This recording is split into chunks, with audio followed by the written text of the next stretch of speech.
Abra sua Bíblia, por gentileza, no livro do Levítico, capítulo 27, a partir do verso 30. Levítico, capítulo 27, verso 30. Estamos na campanha da mordomia e a temática dos nossos cultos de instrução são voltados para a mordomia cristã em seus vários aspectos. Amém? Hoje nós vamos falar sobre dízimo.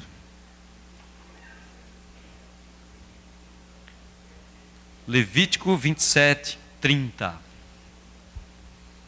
Também todas as dízimas da terra, tanto dos cereais do campo, como dos frutos das árvores, são do Senhor. Santas são ao Senhor. Se alguém das suas dízimas quiser resgatar alguma coisa, acrescentará a sua quinta parte sobre ela. No tocante às dízimas do gado e do rebanho, de tudo que passar debaixo do bordão do pastor, o dízimo será santo ao Senhor. Não se investigará se é bom ou se é mau, nem trocará, mas se de algum modo o tocar, um e outro serão santos, não serão resgatados. São esses os mandamentos que o Senhor ordenou a Moisés para os filhos de Israel no Monte Sinai. Que alegria poder estar com os irmãos nessa noite. Não pude estar com os irmãos no domingo. Recebi uma convocação que não pude. Convocação a gente não tem como dizer que não vai, né? Nós vamos. Mas é uma alegria estar com os irmãos nessa noite. E o assunto que nós vamos tratar hoje aqui é um assunto muito conhecido nosso. E sempre é um desafio para qualquer pregador falar sobre assuntos recorrentes na igreja. Mas eu aprendi uma coisa, irmão. Olhe para cá, eu aprendi uma coisa. Eu aprendi que um assunto que, por vezes, que não é falado, parece que nós esquecemos. Se vez por outra nós não voltarmos com certos assuntos, parece que aquele assunto meio que apaga-se, né, da nossa memória, e às vezes nós esquecemos da importância dele. Então é desafiador, sempre é desafiador falar de mordomia, porque mordomia, eu vejo a mordomia como um dos últimos obstáculos para uma vida piedosa. Quando a gente se converte, é como se nós estivéssemos numa corrida de obstáculos. E aí é muito fácil entre aspas, passar por cima de algumas coisas que nós temos. Para alguns de nós que nos irávamos com facilidade, a gente pula o obstáculo da ira e aprende a ser manso. Ai, aleluia, glória a Deus, né? E aí a gente vai se adequando na igreja, a gente aprende a amar, a gente pula outro obstáculo, a gente começa a perdoar, pula um obstáculo. Mas quando a gente olha de longe, está perto da reta de chegada, da linha de chegada, tem um obstáculo. O obstáculo é mordomia. Aí muitos se engancham aí e caem. Eu sempre gosto de citar uma história que o presbítero me diz. Essa história nunca saiu da minha cabeça, uma ilustração de um homem que acha uma mala de dinheiro, né? Eu vou ser vou sintetizar, não consigo dramatizar como ele consegue, mas um sujeito acha uma mala de dinheiro e aí devolve a mala de dinheiro. O proprietário da mala fica tão impressionado com a honestidade daquele homem que diz assim: não fique aí, que eu vou chamar um jornal, isso tem que ser registrado. Ele disse: olha, não chame jornal não, porque a mulher que está comigo não é minha esposa, é minha amante. Então o sujeito, ele era positivo num lado, mas ele caía no outro. E o crente, quando nós falamos que o crente tem que ser íntegro, olhe para cá, a palavra integridade é inteireza. Então nós temos que ser completos. Não podemos ser plenos de um lado e faltar em outra coisa. Jesus, falando de dízimo, ele diz isso, ele diz: olha, façam essas coisas sem, no entanto, esquecer daquelas. Porque se você faz umas coisas e deixa outras, não adianta de nada. O pastor Hélio costuma dizer que Deus converte tudo na gente, às vezes não converte o bolso. Quando vamos falar de mordomia, nós vamos falar de serviço, de você servir a Deus. Aí é um desafio, porque numa sociedade ativista que a gente vive hoje, e numa sociedade extremamente competitiva, nós entendemos às vezes que servir, nós sempre ligamos servir a uma recompensa. E quando você serve a Deus, na verdade você está pagando uma dívida que você tem com Ele. Você já entra servindo a Deus, olhe para cá, devendo. E eu quero dizer uma coisa a você vai passar a vida inteira e não vai pagar. Por isso que se chama graça. É um dom, é uma bênção imerecida. Quando nós vamos falar de mordomia, nós vamos falar de contribuições. Nós vamos falar de finanças. Nós vamos falar de um ponto crucial na vida do crente, que é a avareza. Porque muitas vezes nós imaginamos uma pessoa avarenta, como a gente chama aqui em Pernambuco, uma pessoa pirangueira.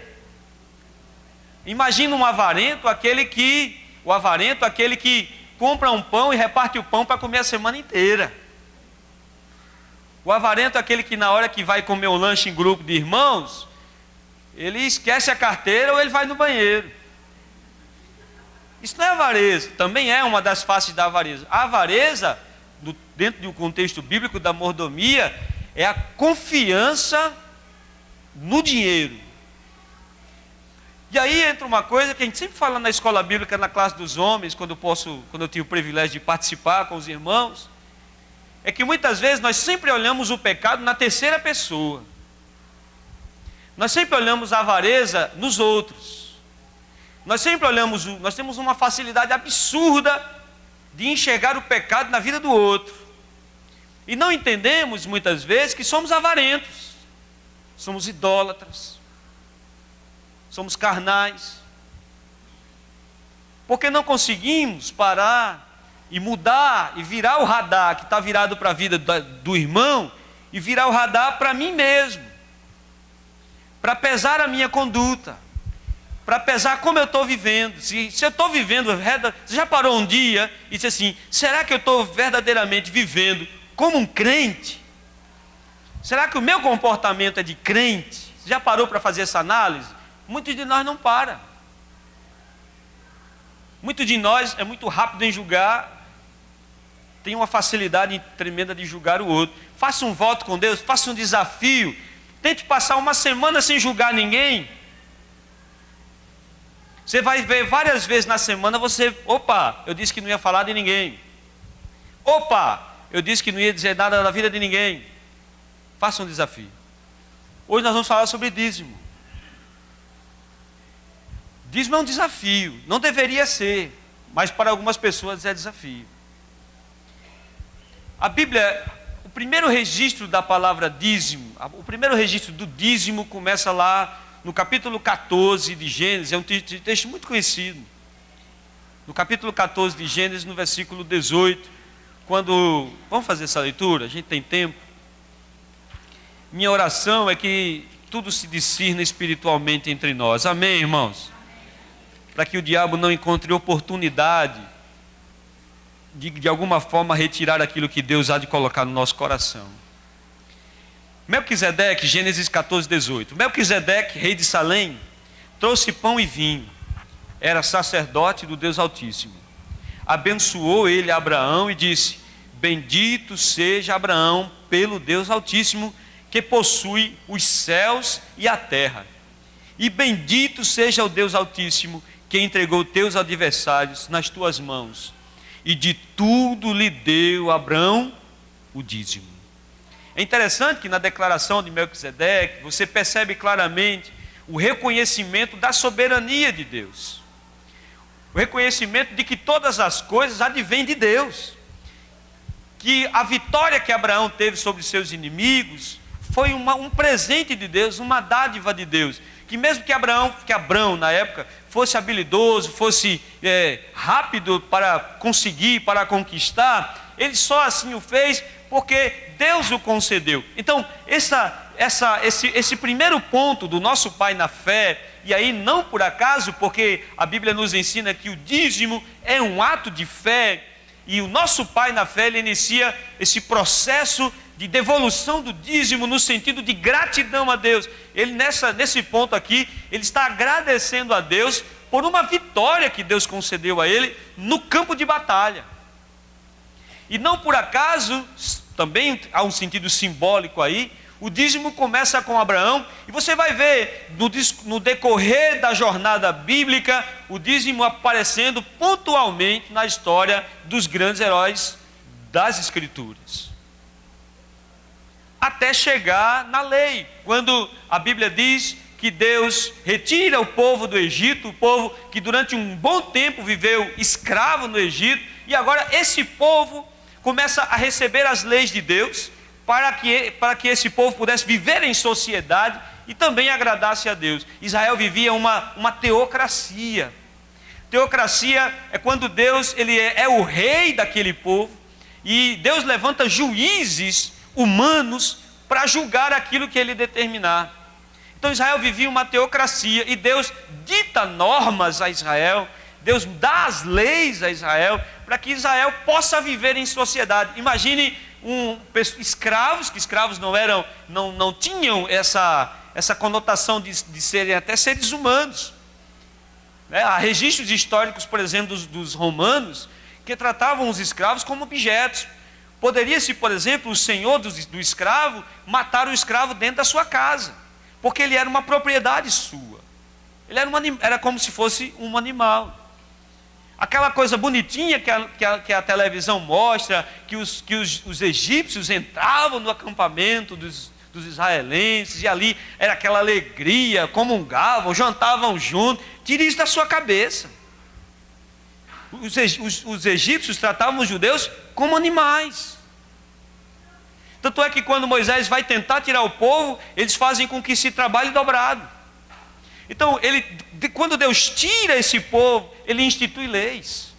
Ele coloca para esse povo leis, para que esse povo possa viver em sociedade, e eles sempre se lembrem de Deus. Eles nunca se esqueçam de Deus. Você está me entendendo, meu irmão? Diga amém. Muito bem. O dízimo, a palavra dízimo é a expressão da 10ª de tudo aquilo que Deus lhe conceder, e na leitura que fizemos de Levítico, fala sobre isso. Viveu numa época em que não havia moeda propriamente dita entre os escravos, e Deus institui que todas as dízimas da terra, no versículo 30 do capítulo 27 da leitura oficial que nós fizemos, ele diz: todas as dízimas da terra, tanto dos cereais do campo, dos frutos das árvores, são do Senhor, santas são ao Senhor. A palavra santa é consagrado, separado. Então ele está dizendo que a 10ª da colheita do povo, quando o povo se instituísse, quando o povo tivesse, essa 10ª de tudo que fosse produzido naquela época, ela deveria ser retirada e consagrada a Deus. Por isso que a expressão correta, e nós usamos sempre isso aqui na igreja, a expressão correta não é pagar o dízimo, porque o dízimo não é um tributo, o dízimo não é uma taxa. O correto é devolver o dízimo, porque você entende num ato de devoção e gratidão, que Deus te concedeu uma bênção, e aquela bênção você quer devolver a Deus a 10ª. Você me entendeu? Diga amém. E ele continua dizendo assim: no tocante às dízimas do gado, do rebanho, o cajado do pastor irá tocar a 10ª. Ou seja, o pastor naquela época, que negociava tanto com gado como com ovelhas, o pastor de ovelhas, o pastor de animais, ele pegava o seu cajado e ele contava, ele colocava dentro do aprisco o seu rebanho, e quando ele ia tirar a 10ª, ele contava no seu rebanho, passando dentro da porta do aprisco 10 cordeiros, 10 bois, por exemplo. O 10º ele separava. Ele passava 9, quando ele batia no 10º, ele separava. Passava 9, ele batia no 10º, ele separava. A 10ª do rebanho era separado e consagrado ao Senhor. Você está me entendendo? Diga amém. E o texto diz assim: ó, você não pode escolher, você não pode colocar do jeito que você quiser, é a 10ª. Porque quando a lei foi instituída, irmão, a corrupção não é uma exclusividade nossa. O homem foi esperto, entre aspas, desde o começo. Sempre ele quis enganar. Então o que é que acontecia? O sujeito ficava na porta do aprisco e pedia para o ajudante ficar lá atrás. Aí o que é que ele fazia? Ele pegava a vaca que estava doente para morrer, segurava a vaca quando estava 9, quando era na 10ª, ele empurrava a vaca doente. A vaca já ia morrer, ele pegava a 10ª parte que já ia morrer e separava. Isso não é primícia, isso é resto. Você concorda comigo? Diga amém. E o texto que nós lemos diz assim: não se investigará, verso 33, se é bom ou se é mal, nem o trocará. Mas quando o tocar, essa será do Senhor. Então a questão do dízimo é levada tão a sério na questão da gratidão, que algumas pessoas dizem assim: ah, mas isso era na lei. A lei instituía isso. A lei, eu diria que a lei era até melhor. Porque no sentido da lei, se você cumprisse o requisito de devolver a 10ª parte, você não vai ver nos escritos sagrados, por exemplo, alguma cobrança do restante daquilo que ficou.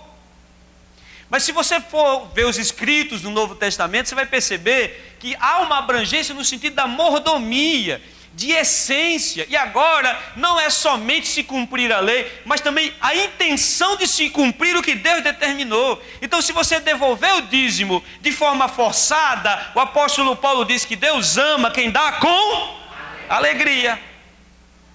Então, se você hoje der com sua cara emburrada dizendo assim: eu podia comprar tanta coisa, olhe para cá, meu irmão, não devolva. Porque tem pessoas que dão oferta ou devolvem o dízimo e Deus não recebe. Porque ele não dá com alegria, ele não dá com gratidão, ele dá com seus olhos fixados na avareza. Quem aqui gostaria de devolver um dízimo de 10 mil reais? Levante a mão. Você gostaria? Ô irmão, quem não gostaria? Todos gostariam. Mas sabe o que é que a pessoa faz? Sabe o que é que muitos de nós faz? Fixa nos 10%. Fixa na 10ª parte. Porque o diabo quer colocar os nossos olhos na avareza. Veja bem, Salmo 24, versos 1 e 2. É um salmo que nós citamos. Eu acho que você já está decorado esse salmo. O salmista diz: ao Senhor pertence a terra e tudo que nela se contém, o mundo e os que nele habitam. Fundou-a ele sobre os mares e sobre as correntes a estabeleceu. Tudo pertence a Deus. A gente diz assim: meus filhos, é de Deus. Meus filhos são propriedade do Senhor. E isso é bom, porque o diabo não toca naquilo que é de Deus. Meu carro, do Senhor. Minha vida, do Senhor. Tudo que sou, tudo que tenho, tudo que vier a ter, tudo que vier a ser, tudo é de Deus. Se você não reconhecer isso, você não será um mordomo. Porque o mordomo é aquele que tem acesso a todas as coisas da casa, ele controla as chaves daquilo da casa, ele tem acesso a todos os cômodos da casa, mas ele sabe de uma coisa: a casa não é dele. Ele desfruta de tudo, tudo tem acesso, ele coordena, ele gerencia. Se você for, por exemplo, para José, José era mordomo, ele tinha o controle de todas as coisas. A ponto de Potifar dizer: olha, tudo aqui você pode tomar de conta, tudo é seu, menos a mulher. Ele foi mordomo do faraó. O faraó disse: olha, só tem o meu trono acima de você, o resto você vai tomar de conta. Mas não era dele. Você me entende, meu irmão? Diga amém. Então, é aquela ideia de quando você olha um copo pela metade. Já viu essa ilustração? Alguns vão dizer que o copo está quase cheio. Outros vão dizer que o copo está quase vazio. Se depende, a moral dessa ilustração depende da ótica que você lança sobre o objeto, ou seja, de como você enxerga aquilo. Se você enxerga o dízimo como um tributo, você vai inventar desculpas para não devolver. Aí vai aparecer uma coisa ali, aparece outra coisa ali, e o bujão seca, que o inimigo do crente, eu sempre digo aqui, o pior inimigo do crente não é o diabo, é o botijão de gás. Eu estou ali no gabinete às vezes, orando, quando eu vou chegando na graça, vou chegando no trono, já sinto o vento das asas dos anjos, o telefone toca, ele olhando e diz, acabou o gás. Aí eu desço. Eu desabo lá de onde eu estava e volto. Se o Senhor te repreenda, bujão de gás. O botijão de gás, não a minha esposa. O dia que ela ligou e disse, acabou o botijão. Eu disse, vou providenciar. O telefone tocou 5 minutos depois, acabou a água. Eu disse, você está como uma mulher de Ló. Ligue para dizer uma coisa boa. Valdemir chegou, os garrafões estão lá embaixo. Isso não é coisa boa, tem que pagar. Vamos lá. Os profetas sempre ligaram a questão da crise à infidelidade. Você vai ver a infidelidade acontecendo e as pessoas dizem assim, mas eu não devolvo o dízimo porque eu estou em crise. Mas os profetas, abra sua Bíblia no texto que você estava esperando eu pedir hoje. Qual é o texto? Malaquias, capítulo 3, versículo 9. Malaquias, capítulo 3. Malaquias capítulo 3, verso 9 e verso 10.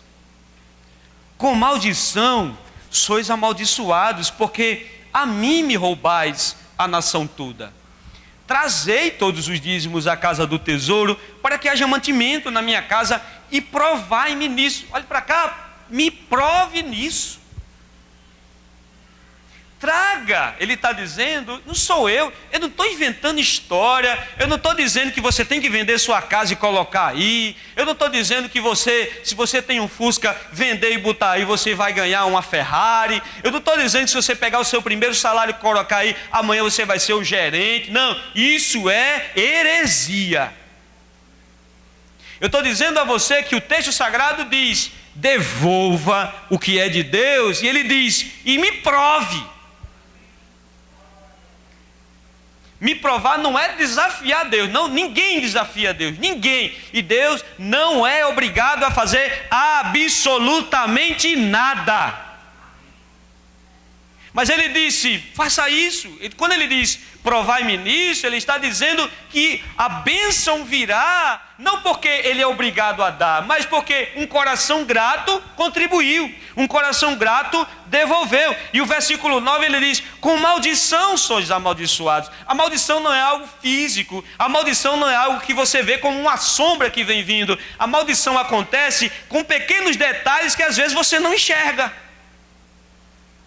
É o dinheiro que não dá para nada, é a dificuldade financeira, é a crise que acontece, é a dificuldade de se fazer alguma coisa, é aquela sensação que nunca dá certo alguma coisa que você está fazendo, é aquela sensação que você está próximo de alguma coisa quando de repente aquilo foge de você.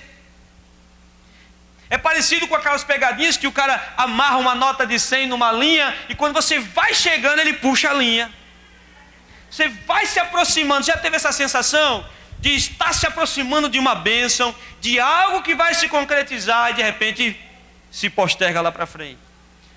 Então maldição não é algo que você vê como uma bênção. Muitas vezes o hino 90, ele é muito marcante, o hino 90 do nosso cenário, quando ele diz, conte as bênçãos.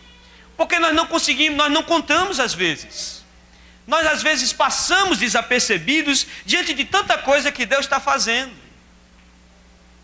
Se você parar, eu faço essa análise na minha vida, às vezes eu digo, olha, eu começo a ver financeiramente, materialmente, muitas coisas que eu não tenho condição nenhuma de ter. Tem pessoas que trabalham 40, 50 anos e não conseguem ter uma casa própria.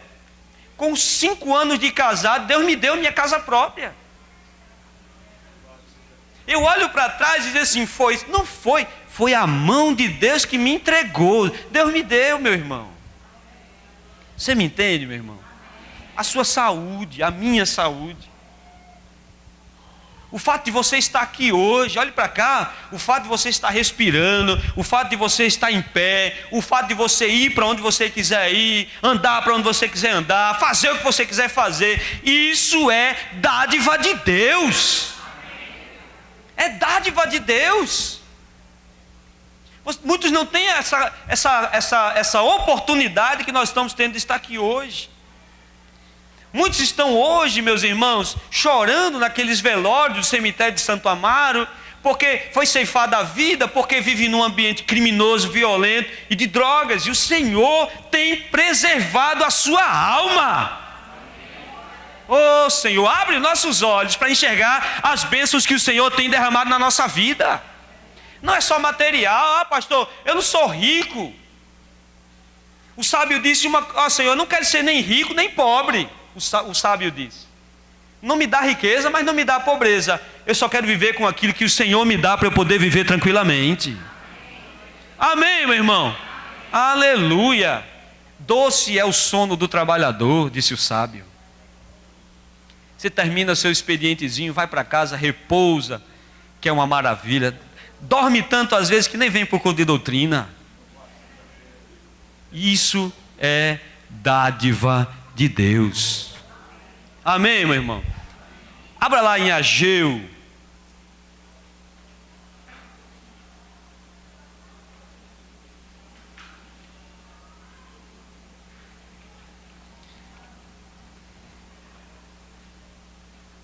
Ageu, livro do profeta Ageu.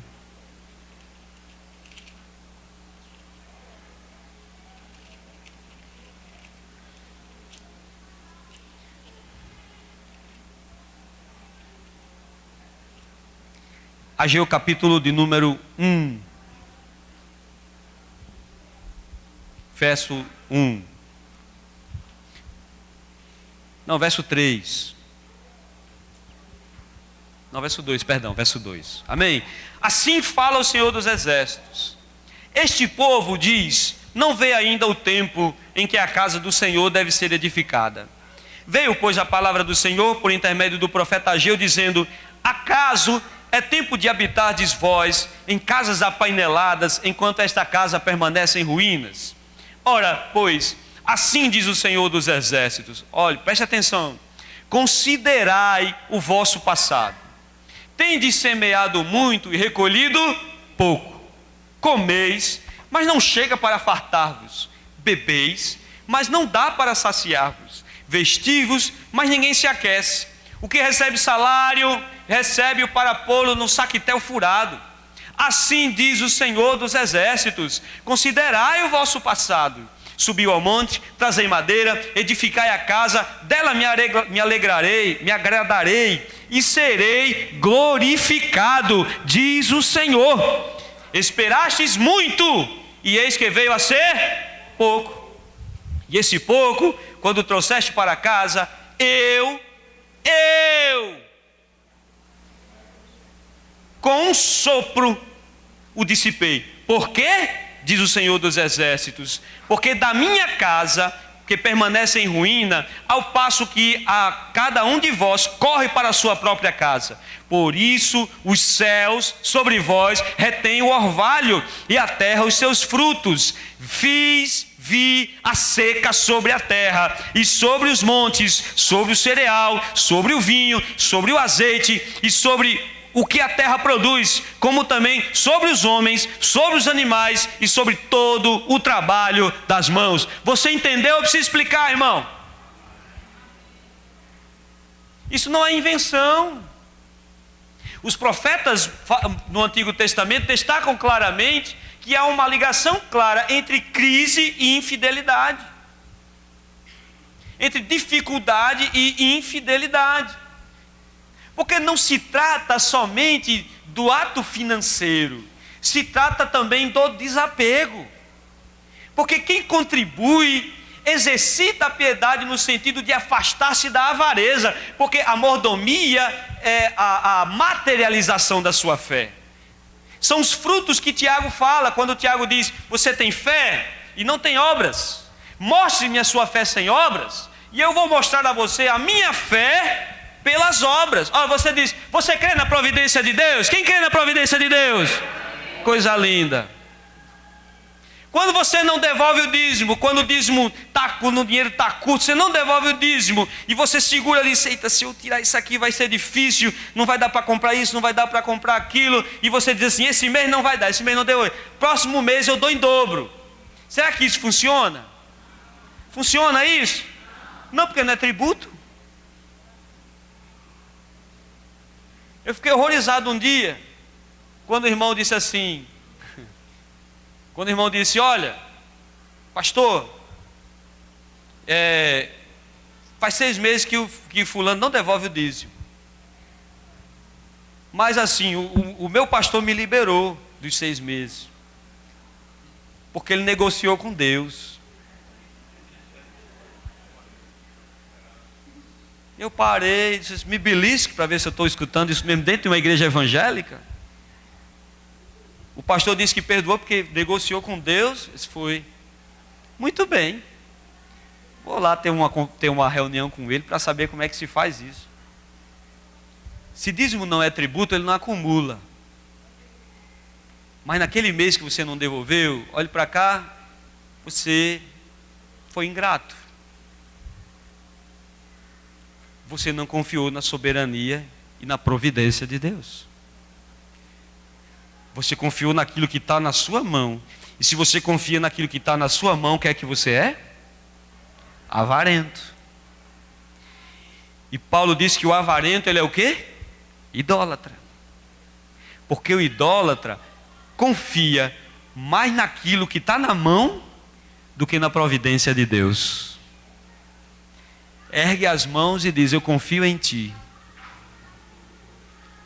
A prática é quem vai determinar as obras das suas mãos. Você entende? Diga amém, meu irmão. Veja o versículo 9 do livro de Ageu, do capítulo que nós lemos. Versículo 9. Vocês esperam muito, e espera pouco, e vem a ser pouco.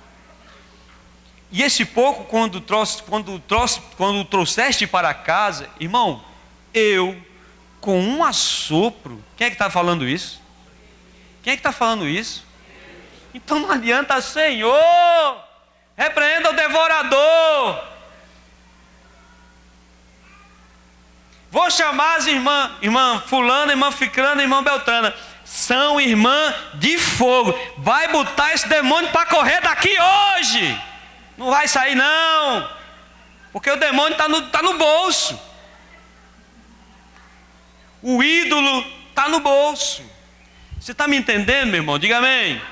Muito bem, veja, Deus promete suster o fiel, e a Bíblia diz que o justo viverá pela fé. Pela fé. Você espere, faça grandes coisas para Deus e espere grandes respostas de Deus. Agora, se você não faz grandes coisas para Deus, não vai receber. Deus é fiel. Deus é fiel à sua palavra. Eu não estou dizendo aqui, quer dizer, pastor, se eu não devo, o senhor está me ameaçando, se eu não devolver, Deus vai passar um vento na minha casa. Não, não é isso. Calma. Mas a Bíblia diz que você espera muito, e o que vem é pouco. E o que vem, com um sopro, ele dissipa. O que recebe o salário, recebe para pôr num saco furado. Eu já dei um testemunho aqui tantas vezes disso. Eu acho que só eu já tive essa sensação de colocar o salário num determinado lugar, e aí, precisa disso, vai lá e pega. Paga isso, vai lá e pega. Tem isso, vai lá e pega. Quando bota a mão, não tem mais nada. Meu Deus, foi o que aconteceu. Entraram aqui em casa e roubaram o meu salário. Não, varão. Acabou. Acabou porque quando somos infiéis, nós colocamos o salário num saco furado. Você crê nisso, meu irmão? Diga amém. Daqui de cima a gente vê quem crê e vê quem, como o pastor Daniel Dantas de Paudalho diz, fica bochechudo. Não fique bochechudo não, diga glória a Deus. Muito bem. É um exercício de piedade cristã. O que é piedade? A piedade é uma vida, uma conduta regrada pelos princípios de Deus. Mas a piedade cristã no seu sentido prático, a religião, as ações, as práticas piedosas, o que a gente chama de exercícios espirituais. O que é isso? É oração, é jejum. Você sabia que ofertar é um exercício espiritual? Devolver o dízimo é um exercício. Sabe por quê, irmão? Porque você obriga, é contra um preceito da sua carne. Você combate a avareza que está dentro de você e você devolve aquilo ali. Deus não quer o seu dinheiro, Deus quer o seu coração por inteiro. É bíblico isso, você entende? Diga amém. Então, não olhe para o dízimo somente pela questão monetária. Ele é regido por uma questão espiritual.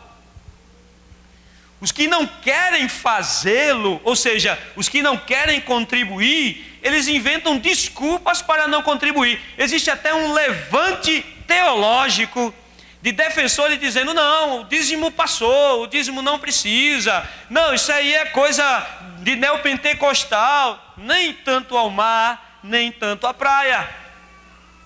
Nós não podemos aqui achar que Deus é algum agente financeiro que vai dar em dobro aquilo que a gente der para Ele. Porque na verdade as agências financeiras roubam em dobro aquilo que a gente dá para eles. Não pense que Deus é uma varinha mágica que você vai acioná-lo e Ele simplesmente vai dar um boom financeiro na sua vida. Não! Mas existe um contexto espiritual dentro da contribuição, aleluia, porque é um exercício de gratidão e fé. É mais importante por causa disso. Se você é grato a Deus, você reconhece a sua gratidão. E como você reconhece a sua gratidão? Obedecendo a sua palavra. O que eu daria ao Senhor pelos seus benefícios? O salmista pergunta. Beberei do cálice da salvação, ou seja, viverei mediante a sua palavra. O primeiro dízimo que eu devolvi, 2 meses na igreja, foi um desafio. Mas daquele dia em diante eu entendi que o que é de Deus não é meu, é de Deus. Eu não faço contas com aquilo que é de Deus. Eu não faço prospecções pensando naquilo que é de Deus. O que é de Deus é de Deus. O que é do Senhor é do Senhor. O que é para Ele é Ele, aleluia. E se Ele me deu isso, Ele vai me dar mais. Se Ele me concedeu isso, é como a palavra do Senhor diz: mais bem-aventurada a coisa é dar do que receber. E eu fico olhando, muitas vezes nós fomos impregnados por uma cultura de que nós queremos levar vantagem, queremos ganhar todas as coisas. Eu fico impressionado com muitas vezes nós vamos para hotéis e a gente entra no hotel e muitos de nós faz o rapa naqueles sabonetezinhos, naqueles shampoos que estão lá. Eu fico impressionado com a nossa capacidade de querer levar vantagem, de querer ganhar. O que é que tem aí? Não é isso, não. É como aquela história do sujeito que ia passando pela rua com 2 laranjas e o sujeito diz: que é isso, fulano? Laranja. Quantas você tem? 2? Me dá uma. No outro dia ele vai levando 2 limões. O que é isso, fulano? Limões, me dá um. Isso é possível, rapaz? Vou levar colírio. O que é isso, fulano? Colírio. Bota um pouquinho aqui. Tem gente assim, irmão. Tem gente que quando o sabão está acabando, ele pega o sabão, amassa o sabão com outro sabão, ele pega o sabonete, amassa com outro sabonete, ele bota água no shampoo. Aí tá rindo porque bota, né, irmão? Bota água no shampoo, bota água no condicionador. Aproveita até garrafa de querosene para botar água dentro da geladeira. Ai, irmão, pelo amor de Deus, olhe para cá, abre o seu coração. Eu não vou dizer que você está atraindo a maldição botando garrafa de refrigerante, botando água na geladeira, não. Não vou falar isso. Mas olhe para cá, às vezes nós somos Nós somos demais. Demais. Não, mas se eu vou fazer... Eu estou vendo a hora, irmão, nós vamos falar sobre serviço depois. Eu estou vendo a hora de eu dizer assim: irmão fulano está com a oportunidade para cantar um hino. Eu vou ganhar quanto, pastor? Olhe para cá, meu irmão. Olhe para cá, meu irmão. Não seja avarento. Deus tem coisas melhores para nós. Pastor Zé Luciano, ele dizia uma coisa: nós somos filhos sentados na porta do palácio com o pires na mão pedindo esmola. Nós somos como aquele grande elefante que cresceu amarrado num pequeno toco e acha que não tem força para arrancar aquilo. Olhe para cá, Deus tem coisas maiores para os seus filhos. Eu não estou dizendo que você vai ser milionário, eu estou dizendo que aonde você estiver, como você estiver, na casa que você estiver, no emprego que você tiver, Deus vai abençoar a sua vida. Se você for um vendedor de carro, Deus vai fazer você vender mais. Se você vender água, Deus vai fazer você vender mais. Se você for um empregado, Deus vai fazer abençoar o seu setor. Você vai vender mais, sua oferta vai ser maior, Deus vai te abençoar. A gente fica procurando, irmão, um empecilho, porque quem não quer devolver, procura uma desculpa para não devolver. Procura uma desculpa: faltou água, faltou energia, tem colégio dos meninos, tem isso. E a gente fica numa dificuldade terrível, porque existe a questão espiritual, mas existe a questão material do dízimo, porque o dízimo é para manutenção da casa. O texto de Malaquias deixa isso bem claro: para manutenção do tesouro. Não é para isso ou para aquilo outro, não, é para manter o tesouro. Abra sua Bíblia, por gentileza, em Números, no capítulo 18, a partir do verso 21. Números. Se você está gostando, diga glória a Deus. Eita, que glória a Deus doído. Os irmãos estão gostando, os irmãos são crentes. Quem é crente gosta da palavra. Quem é de Deus ouve a palavra de Deus. Quem não é, a gente ora para converter.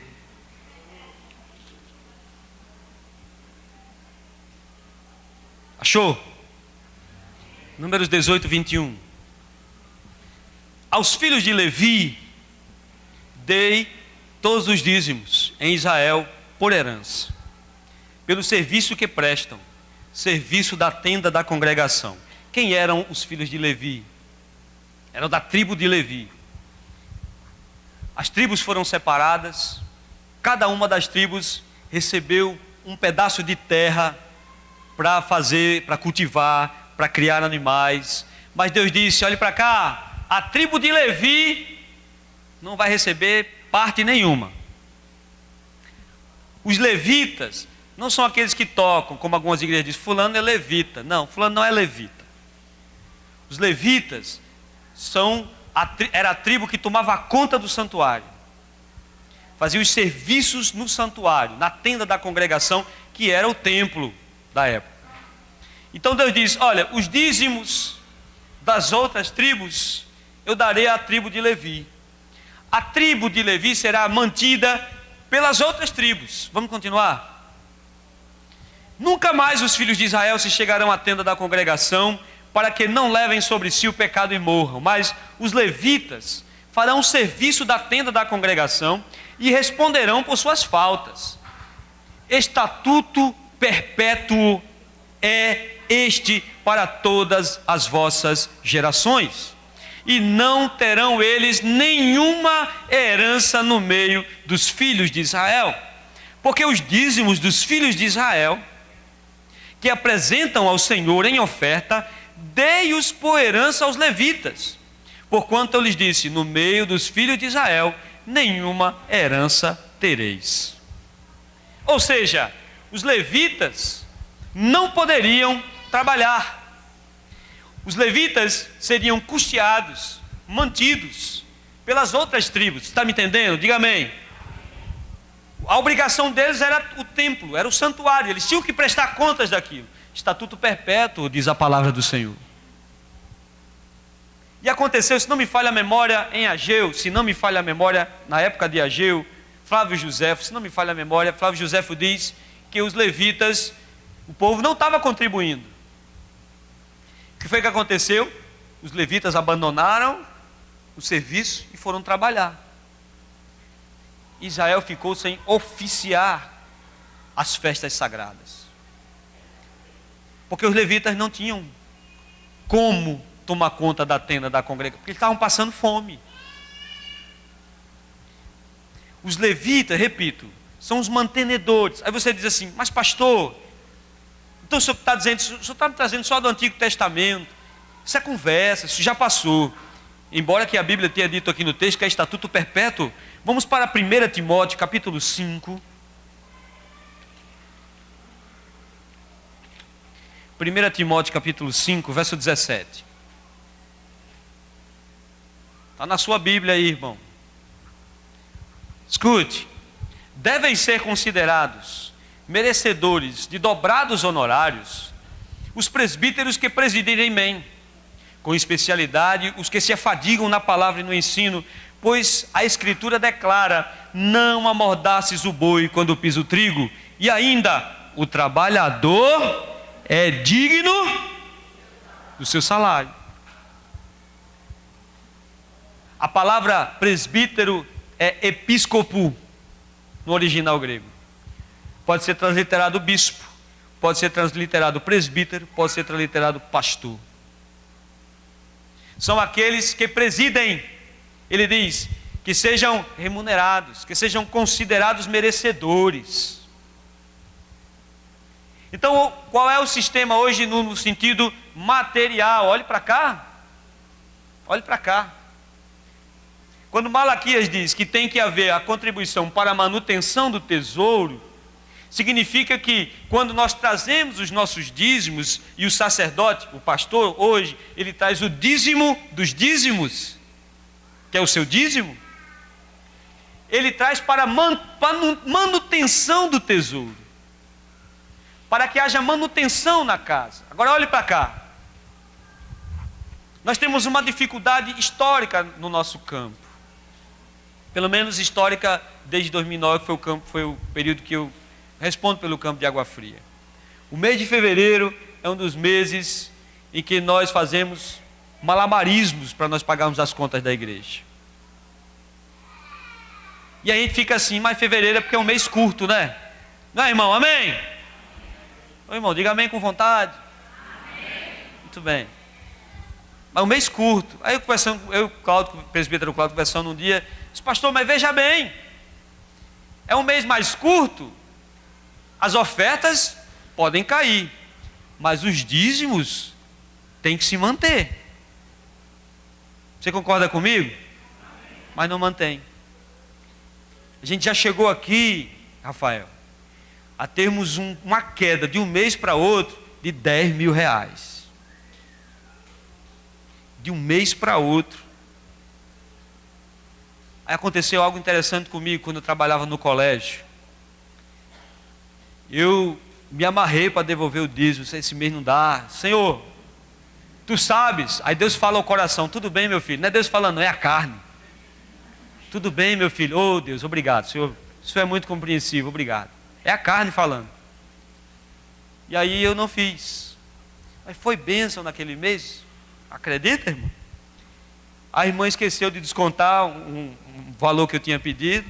Não devolvi o dízimo. Fiquei por cima da carne seca. Mas veio outro mês. Quando chegou outro mês, a irmã disse assim: meu filho, eu esqueci de descontar aquele nosso negócio no mês passado. Vou descontar o mês passado e esse mês. Metade do salário foi embora. O salário que costumeiramente chegava dia 20, chegou no dia 10. Sabe o que foi que aconteceu? Não sei se a Eliane lembra, vai lembrar. A igreja nos socorreu. Foi o dia em que eu tomei uma bofetada com a luva de Deus. A igreja me socorreu. Os outros que contribuíram me deram a oportunidade de comer naquele mês, porque nem para comer eu tinha dinheiro naquele mês. Quando você acha que está tudo lá em cima, O vento vem, sopra tudo e você fica sem nada. Seja fiel a Deus. Aleluia. Seja fiel a Deus. Estive na cidade, em Ribeirão e passei algumas dificuldades em Ribeirão pela doença do André. E a Leonismo sabe tanto quanto eu que Ribeirão, a medicina é só a graça de Deus. Na época que eu tive que ser socorrido em Ribeirão com um problema, eu cheguei no intervalo de um médico saindo e outro chegando. Fazia 2 horas que o médico não tinha chegado, de um médico para o outro. Eu tinha que trazer André para aqui, para Recife, não conhecia nada. A médica dizia assim: só tem um médico com essa especialidade, é no Hospital Português. Eu já estava passando dificuldade. Deus nunca me deixou passar fome.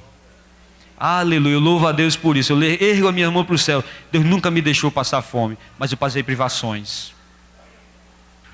Passei privações. Estava indo com o pastor para lá, para Santa Cruz do Capibaribe. Paramos em um determinado lugar. Eles pegaram um gomo de jaca. E aí foram comendo jaca. Eu sou fã de jaca. Quem quiser dar jaca mole para mim, fica à vontade. Mas eu era andando, eu me lembrando de uma época nossa, que a gente não tinha muita coisa para comer. Os irmãos de Siriaém traziam jaca para a gente comia jaca. Eliane hoje, quando sente cheiro de jaca, quer chorar. Nunca passei fome, mas passei privações. Mas Deus me deu a oportunidade. Olhe para cá, meu irmão.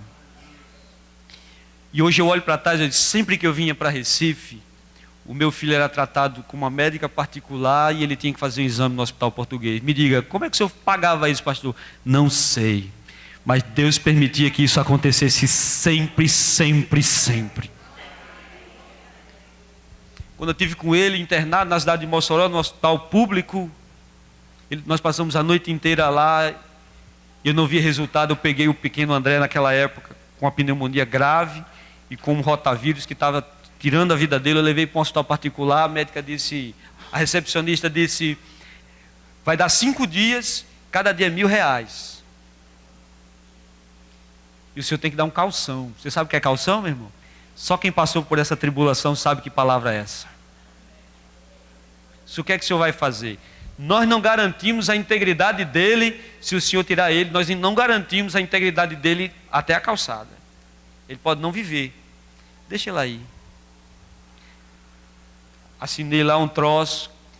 Vinha com a Eliane para casa atribulado. Como é que nós vamos fazer? Nada, a Eliane ficou lá. Eu vinha com alguém no carro, não me lembro agora. Como é que nós vamos fazer? Deus proverá. Deus proverá. E eu me lembro que veio de um canto, veio de outro. Veio um e disse, eu dou tanto. Veio um e disse, eu ajudo. Veio outro e disse, deixa lá que nós vamos dar um jeito. Veio outro lá, vende uma coisa e dá isso. Quando chegou no último dia, tirei meu filho de lá e honrei o compromisso e digo, está aqui. Sabe o que é isso, meu irmão? É providência de Deus. E alguém vai dizer assim, por que o senhor não murmurou? Porque eu passei um ano inteiro, uma camisa eu não tinha condições de comprar. Não comprei uma camisa. Eu preservava muito o paletó, porque o paletó, eu fechava o paletó, porque eu tinha uma camisa que eu tinha que estava rasgando aqui. Como é que vai, pastor? Vai tudo bem. Aleluia. E Deus bradava no meu coração, meu filho, é escola. Meu filho, segure aí que eu vou levar. Meu filho, segure aí que você vai. Meu filho, aguente. Aleluia. E eu até hoje eu vivo na graça e na provisão do Deus Todo-Poderoso. Aleluia. Cheguei aqui aflito um dia, nunca contei isso para ninguém. Cheguei aqui aflito um dia, no gabinete pastoral, meu presidente regional, o pastor Luiz. Disse, pastor, eu estou assim, não aguento mais. Não suporto mais. Ele disse, meu filho, eu vou dizer uma coisa a você. Eu sei que eu imagino que você está passando, mas dizer uma coisa a você. Deus vai levar você a momentos melhores. Às vezes uma palavra a gente fala, talvez seja uma palavra corriqueira, mas aquela palavra bateu e grudou no meu coração como uma tatuagem, não saiu mais. Aleluia. Não sei porque eu estou falando isso aqui hoje, não estava nos meus planos, mas quero dizer uma coisa a você que chegou aqui triste, atribulado e sem esperança. Deus vai virar o vento da sua situação. Porque até nisso Ele está levando você em suas mãos. Ele está levando você nas suas mãos poderosas. Não olhe para o vento, não olhe para o lado, não, porque senão você vai afundar. Olhe para o alvo. Olhe para frente, siga em frente. Seja fiel a Deus, porque a tempestade vai passar.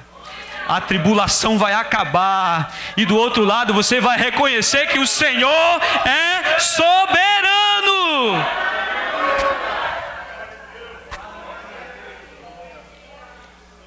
Conversando com um dos meninos, eu disse, a gente brincando com os meninos, ele disse: olha, pai, o senhor está reclamando do que vai comer? Eu disse: não, porque o Senhor me ensinou a dar valor a cada grão de arroz que Ele coloca na minha mesa, porque tudo isso é provisão. Tudo isso é dádiva de Deus. Tudo isso nós não merecemos. Mas olhe para cá, nós somos como crianças. O seu filho pequenininho está aí pertinho de você. Ele não está imaginando o que vai almoçar amanhã. Ele não está pensando o que vai comer amanhã. Porque ele olha para você, que é pai, que é mãe, e sabe: meu pai proverá o almoço de amanhã. Meu pai vai prover o alimento de amanhã. E é assim que Deus quer que nós sejamos. Aleluia! Louvado seja Deus. É manutenção do tesouro. Nós mantemos isso, irmãos. Isso é mantido por nós. O maior interesse do diabo é que nós não venhamos contribuir para que essa obra feche. Por isso que o diabo trabalha sorrateiramente nos corações individualmente. Não está fácil para ninguém, está difícil para todos nós. Ninguém está por cima da carne seca, mas Jeová é o meu provedor. Ele vai me sustentar, Ele vai me segurar. E o que chegar na minha mão, eu devolvo aquilo que é sagrado. Aleluia, aleluia. Vai chegar, vai chegar. Vai chegar o momento que você vai parar e olhar para trás. Vai chegar, atravesse os mares, atravesse a tempestade. Não fique olhando para os lados. Feche os olhos, siga em frente, porque Jesus está lá do outro lado. O Senhor está te aguardando. E a tempestade, quando a Bíblia diz que Ele compeliu os discípulos a atravessar. Compelir é quase obrigar. Compelir é constranger a ir para o outro lado. E não significa porque você está obedecendo a ordem de Deus que a tempestade não vai chegar. Vai chegar, mas no meio da tempestade o Senhor vai vir sobre as águas para socorrer a sua alma. Ele veio para mim, e se eu perguntar aqui, existem inúmeros testemunhos de pessoas que foram recebidas, que foram agraciadas pela presença do Senhor. Foram visitados em momento de angústia. Aleluia. Quando nós retemos o que é de Deus, a igreja sofre. A igreja sofre. O que eu estou pregando aqui hoje, eu desafio qualquer pessoa. Se quiser me procurar depois, pode me procurar, a dizer que esses textos não falam sobre isso. Agora o diabo tenta semear um pensamento de que não, acabou. Se não contribuirmos, quem é que vai manter essa obra? Você acha que alguém do mundo vai vir aqui e manter essa obra? Você acha que algum político tem interesse que essa obra funcione? Você acha que algum feiticeiro tem interesse que essa obra funcione? Não tem. Não tem. Quem sustenta essa obra é o Senhor Deus Todo-Poderoso. Quem sustenta essa obra é quando Deus abençoa você e você é promovido. Quem sustenta essa obra é quando Deus abençoa o negócio das suas mãos e você prospera. Cada passo que você sobe, cada degrau que você sobe, cada passo que você dá, é a mão de Deus dizendo: é por aqui, meu filho. Olhe para trás e veja as portas que Deus abriu. Olhe para trás e veja como Deus te conduziu. Olhe para trás e veja quantas pessoas Deus levantou para você ser o que é hoje. E eu vou encerrar dizendo isso: o dízimo é bíblico. E com a oferta, com o dízimo e a oferta, nós mantemos a obra do Senhor. Pode parecer muito pouco para você, mas a obra é mantida com isso. Aleluia. Talvez essa palavra não se encaixe bem, mas é que vem à minha cabeça agora. Eu desafio você a ser fiel.